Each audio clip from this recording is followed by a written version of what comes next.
저걸 실외 조명으로 사용하면 안 될까?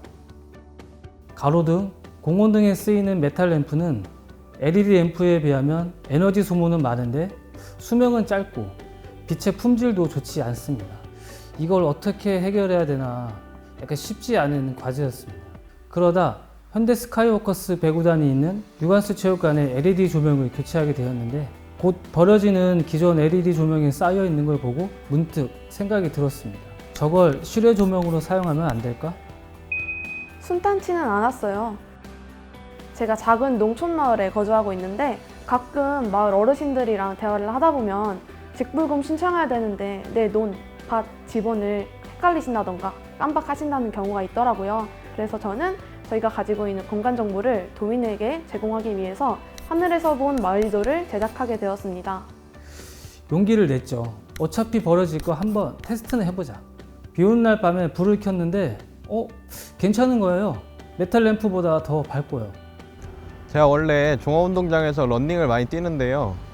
밤에 더 밝고 안전하게 뛸 수 있어서 많이 좋아진 것 같습니다. 이왕 제공하는 거 주민들이 정말로 필요로 하는 거 그리고 도움이 될 만한 정보를 담고자 많이 생각했거든요. 그리고 농촌의 할머니, 할아버지 분들께서도 봐야 되기 때문에 지형지물의 모양이나 색깔 같은 것까지 작은 거 하나부터 고민하는 시간을 많이 가졌었습니다. 행정 마을 경계에 대해서 분쟁이 있었어요. 이런 경우에는 마을 이장단 회의를 통해서 협의를 해서 경계를 만들 수 있었습니다. 축제는 성공적이었습니다. 어려웠죠. 작년 4월 발생한 서부면 대형 산불로 인해서 지역 경제가 침체되고 주민들도 매우 힘들어하셨습니다. 우리 홍성 지역 경제를 다시 살리기 위한 특단의 조치가 필요했고 축산의 메카로 불리는 우리 홍성군의 장점을 살린 바베큐 축제에서 저희는 그 해답을 찾고자 했습니다. 근데 축제 개막을 2주 앞두고 소울 럼피스킨이라는 전염병이 발생했습니다. 최우선으로 가축 전염병 확산 방지를 위해 방역대책본부를 운영하고 바베큐 재료 중에 한우를 제외하고 홍성 한돈과 닭고기로 대체하면서 축제는 그대로 진행하기로 결정했습니다. 축제는 성공적이었습니다. 홍성 거주 인구의 5배에 달하는 50만 명의 방문객과 약 500억 원의 경제 효과를 유발시킬 수 있었습니다. 개임 사업 목적으로는 허가가 안 된다는 이유였죠. 당신시는 주식회사 조유와 함께 400억 규모의 물놀이장 건설을 추진 중에 있었는데 국도 34호선에 연결하는 것에 문제가 생겼습니다. 개임 사업 목적으로는 허가가 안 된다는 이유였죠. 그래서 공익사업인 농어촌도로 개설 사업과 연계해 진행해보자고 생각했습니다. 가장 큰 문제는 허가를 받는 구간과 기존 교차로가 가깝다는 것이었어요. 이걸 해결하고자 최적의 설계안이 필요했습니다. 그래서 도로교통공단과 허가청 등 관련 기관에 매일 방문하여 설계안을 수정하고 또 수정해 결국 최적의 도면안을 만들어 허가를 받을 수 있었습니다. 정말 막막했습니다. 물놀이장 개장까지는 1년도 채 남지 않았었고 도로 연결망이 완성되지 않으면 교통 정체로 인하여 주민들과 또 방문객들과 불편은 물보듯 뻔했고 그런데 시에서 적극 협조해 주셔서 교통 정체도 없고 적절한 시기에 물놀이장을 개장할 수 있어서 정말 감사드리고 또 감사드립니다. 기업을 설득하는 것이 가장 어려웠습니다. 당진시는 철강, 자동차 제조업 이외에 새로운 미래 먹거리 산업이 필요했고 SK 렌터카 투자 유치를 계기로 당진협력팀은 이 기회를 극대화하기 위한 기획에 들어갔습니다. 기업을 설득하는 것이 가장 어려웠습니다.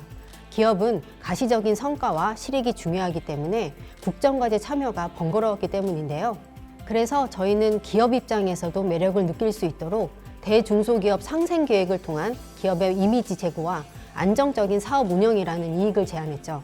제안서 제출까지 2달밖에 없어서 많은 지자체가 도전을 포기했지만 적극 기획과 사전 준비로 당진은 기업 혁신파크의 선도 지역으로 선정되었습니다.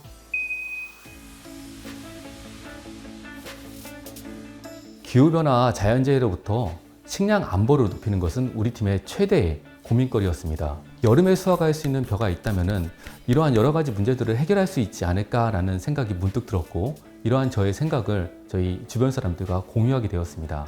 일찍 나오는 벼는 품질이 떨어지고 수량성이 떨어질 텐데 병해충에 취약할 거다라는 그런 회의적인 시각을 저희한테 보여줬고 저희 팀은 더욱 고민이 깊어질 수밖에 없었습니다.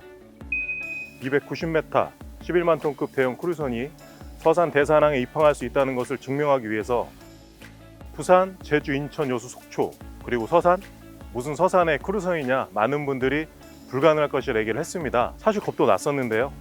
일이 성사가 되더라도 만에 하나 사고가 발생을 하게 되면 인명피해나 재산피해가 어마어마하겠죠. 고민이 많았는데 그래도 진행을 했습니다.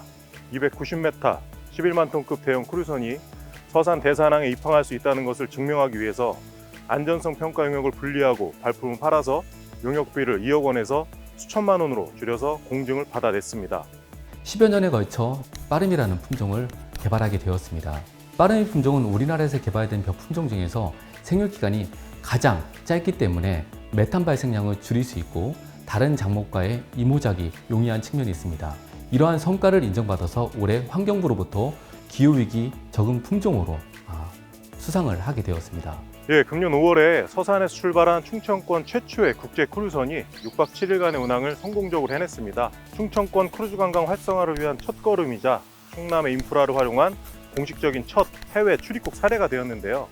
앞으로도 서산 시민과 충남 도민을 위해서 다양한 전 세계 국제 크루즈선을 유치하고 더 좋은 관광 상품을 개발해 나가도록 하겠습니다. 맞은편 대산항에 큰 크루즈선이 입항하는 걸 보니 가슴이 벅차고 웅장해지더라고요. 국내뿐 아니라 해외에서도 많은 손님들이 우리 서산의 큰 매력을 잔뜩 느끼고 서산을 넘어 충남 관광산업이 활성화되기를 희망해 봅니다. 저는 그분들을 제대로 추모를 해드리고 싶었거든요. 흔히들 고독사라고 하죠. 무연고로 돌아가시는 분들은 제대로 된 장례 절차를 밟기 힘들거든요. 그들을 위한 예산과 인력도 부족했습니다. 저는 그분들을 제대로 추모를 해드리고 싶었거든요.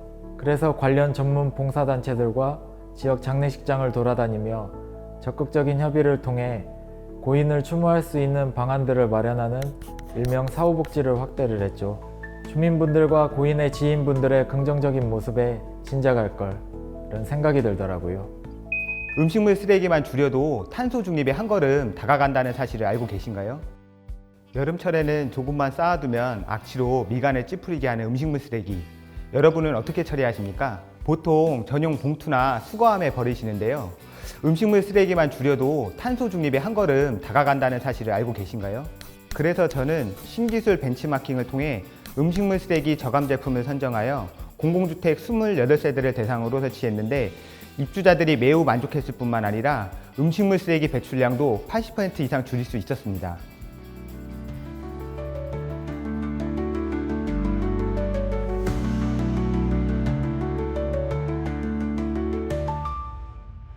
적극행정은 도전이다. 적극행정은 생활의 발견이다. 적극행정은 따뜻한 손길이다. 적극행정은 작은 관심이다.